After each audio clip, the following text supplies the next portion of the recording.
Welcome to the Parties channel. Today we explain Genesis chapter 18 in a clear and simple way, step by step. We're diving into what is honestly one of the most structurally fascinating and emotionally dynamic narratives in the entire Hebrew Bible. As you'll see, we're presented with this absolutely incredible contrast. The chapter kicks off with a deeply intimate, miraculous kneel right at the front door of a family tent, and then, almost out of nowhere, it pivots into this high-stakes, cosmic negotiation over the fate of an entire civilization. So let's dive right in and look at who's involved, what they're doing, and really unpack why all of this matters. Okay, to truly understand what's happening here, we have to look at our context. We are picking up right after the events of the previous chapter. Now, remember what just happened? Abraham, who is 99 years old at this point, has literally just circumcised himself, along with every single male in his household. So as this chapter opens, Abraham is in a highly vulnerable, physically painful state. He's actively recovering.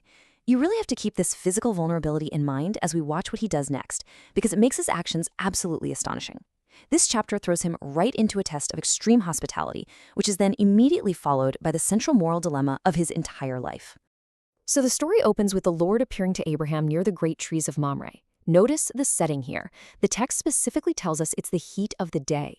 In the ancient Middle East, that's essentially siesta time. No one is traveling, it is scorchingly, uncomfortably hot. Yet Abraham looks up and he sees 3 men standing nearby. Now, despite his physical pain from the circumcision, and despite that oppressive heat, he doesn't just sit back and wait for them to approach him. No, he hurries from the entrance of his tent to meet them, and he bows low to the ground. This right here is eager, proactive respect for absolute strangers. Abraham begs the leader of the 3 not to pass by, and he lays out this really modest, simple plan for his weary guests.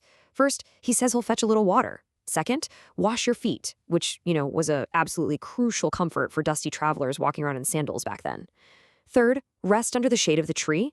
And finally, he promises to bring just a morsel of bread to stay their hearts and refresh them before they continue on their journey. It sounds like a super quick, casual pit stop, right? And the men agree, simply saying, "Very well, do as you say." But here is where we really see Abraham's true character shine through.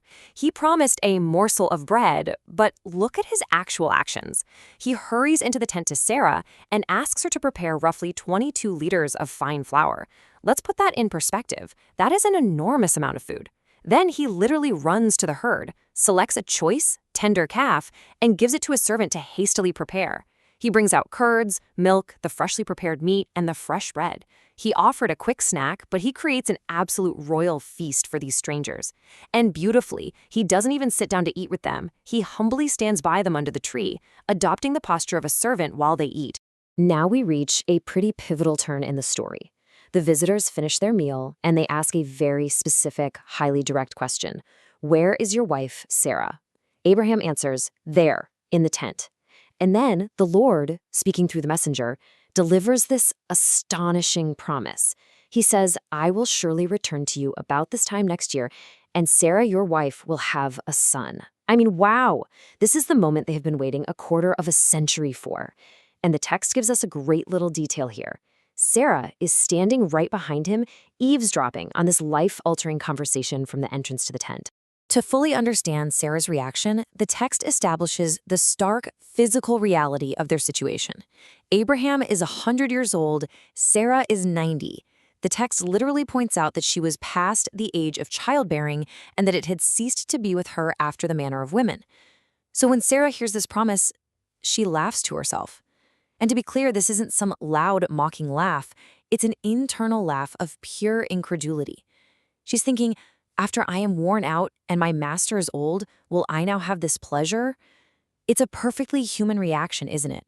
From a strictly biological, logical standpoint, the promise sounds utterly absurd. But the Lord is omniscient. He intimately knows even our most private, unspoken thoughts. God speaks directly to Abraham. He asks, "Why did Sarah laugh and say, 'Will I really have a child now that I am old?'" And then God poses one of the most profound rhetorical questions in all of Scripture. He asks, "Is anything too hard for the Lord?" God totally brushes past the biological impossibility and does not back down from the promise for a second. He firmly reiterates it. "At the appointed time next year, I will return to you and Sarah will have a son." God is gently reminding them that his timeline and his power are simply not bound by human biology. This brings us to a brief, very human exchange that beautifully closes out the first half of our chapter. Sarah suddenly realizes that her internal, private thoughts have just been exposed to God himself. She is terrified. So, out of pure fear, she panics and lies. She denies it, saying, "I did not laugh." But the Lord simply and directly replies, "Yes, you did laugh." Notice what happens here. There is no harsh punishment. There's no dramatic smiting. It's just a firm, clear correction of the truth. God knows our doubts, and he addresses them gently but truthfully. And with this, the domestic, intimate portion of the narrative concludes. Now we shift entirely in tone and scale. As the men get up to leave, looking down toward the cities of Sodom and Gomorrah, Abraham walks along to see them on their way. And here, the Lord declares a dire situation. He says the outcry against Sodom and Gomorrah is so great and their sin so grievous that he must investigate to see if what they have done is actually as bad as the outcry. Now, in biblical Hebrew, that word for outcry specifically implies the cries of the oppressed, the victims of profound cruelty and injustice. The situation down there is so severe that it's demanding direct divine intervention. But right before any judgment happens, the text actually pauses and gives us unprecedented access into God's internal reasoning. The Lord asks, "Shall I hide from Abraham what I am about to do?" And God decides, no, he is going to reveal this impending destruction to Abraham. Why? Well, because Abraham is going to become a great and powerful nation. But even more importantly than that, God says, "For I have chosen him, so that he will direct his children and his household after him to keep the way of the Lord by doing what is right and just." For Abraham to be the father of a truly righteous nation, he must fully understand exactly how God exercises justice and judgment. He needs to see firsthand that God does not just destroy arbitrarily. So as the two other men continue walking towards Sodom, Abraham remains standing before the Lord. And he does something incredibly bold here. He approaches God. He steps right forward to challenge the creator of the universe on the very nature of his justice. He asks, "Will you really sweep away the righteous with the wicked?" He points out that treating the righteous exactly the same as the wicked would be profoundly unjust. He makes his famous appeal, saying, "Far be it from you. Will the judge of all the earth not do right?" Abraham is bravely pleading for the lives of any innocent people who might be trapped inside that corrupt city. What follows is this incredibly tense, unhurried negotiation. Abraham starts high at 50. He says, "What if there are 50 righteous people in the city?" God replies, "I will spare the whole place for their sake." But Abraham doesn't stop there. With immense humility, he actually calls himself dust and ashes. He slowly inches the number down. What about 45? God says he won't destroy it. 40, 30, 20? Finally, he pushes it one last time. What if only 10 can be found there? And God answers, "For the sake of 10, I will not destroy it." 10 essentially represents the absolute minimum number for a functioning, righteous community.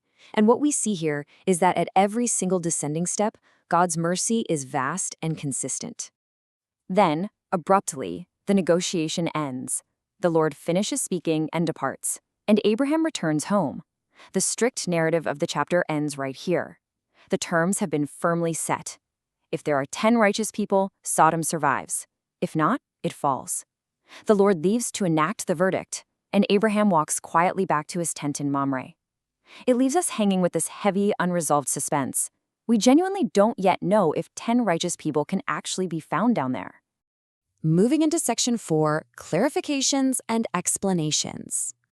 So, looking strictly at the plain text of this story, we can see God's presence being manifested directly through these 3 angelic messengers. Understanding that literal setup, what are the overarching key ideas of this full chapter? Well, first, we see the immense weight of a divine promise. God's timeline simply does not depend on our human biological limitations. Second, the reality of human doubt. Sarah's laughter is incredibly relatable, isn't it? It shows that God completely understands our skepticism when we're facing the impossible, yet he gently corrects it. And third, perhaps most crucially, the exact nature of divine justice. This whole negotiation proves that God is not some tyrant who destroys carelessly. He is a judge willing to spare an entire wicked city for the sake of a tiny, tiny minority of good people. Now, how do we actually apply this? What are the practical life lessons we can take away to improve ourselves today? First, adopt Abraham's eager hospitality. Remember, he literally ran to serve others, even when he was in physical pain and the weather was miserable. Don't wait to be asked. Actively look for ways to be intensely generous. Second, trust the impossible. When things in your life seem completely hopeless or way past their expiration date, remember that profound question, is anything too hard for the Lord? And third, practice courageous advocacy. Abraham bravely stood before God himself to argue for the lives of absolute strangers in Sodom. We too should have that kind of courage to stand up and speak out for justice and for the vulnerable in our world. To give a short, powerful recap of our explainer today, Genesis chapter 18 takes us on an absolute roller coaster of a journey. It starts at a dusty, quiet tent in Mamre, where an elderly woman laughs at the miraculous promise of a child who, against all odds, will carry forward God's covenant. Then, seamlessly, the scope pulls all the way back to the fate of an entire civilization. We witness Abraham fully stepping into his role as a spiritual giant, engaging in high-stakes legal bargaining with God, and proving that his family is indeed called to uphold what is right and just in the world. But of course, this leaves us with a burning question. What will happen when those messengers finally arrive at the gates of Sodom? Will they actually find 10 righteous people? That dramatic conclusion unfolds in the very next chapter. Thank you for learning with us. If this helped you understand the chapter better, like, subscribe, and join us for the next chapter.